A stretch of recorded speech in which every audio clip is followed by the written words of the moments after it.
So the policing vertical started with this one simple but really challenging, difficult and a fundamental question. Can we utilize all sorts of information and data that's available out there to understand what is the role that things such as race plays in different decisions that are made in the criminal justice system?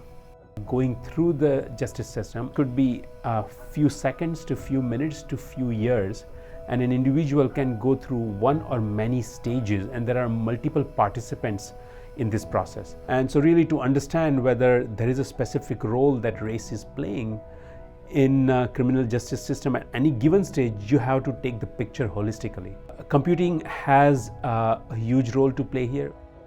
We start from the 911 call and we move towards the further stages of the system. We want to stitch the data sets together so that we have a more comprehensive and holistic view about the law enforcement systems. We try to understand the causal effect of race in this multi-stage process.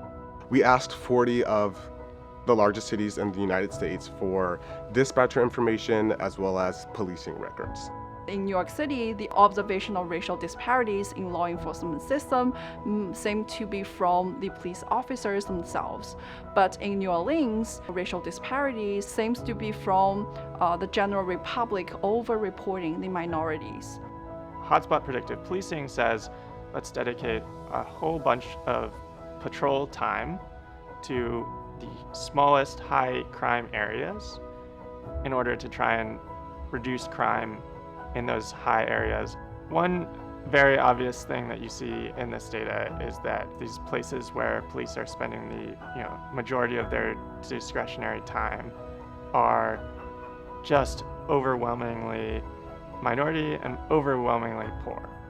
We want to create a database so that has centralized information so researchers can come to it either via website or via Python interface and really use the data to progress racial justice. I don't want to see people have a higher likelihood of entering the incarceration system just because of the color of their skin. Like, that's not right. The whole point of ICSR is to combat systemic racism. It's really important for me to combine both the research and on-the-ground activism as well, so that we are actually pushing for policies, pushing for change that have a true impact on helping communities.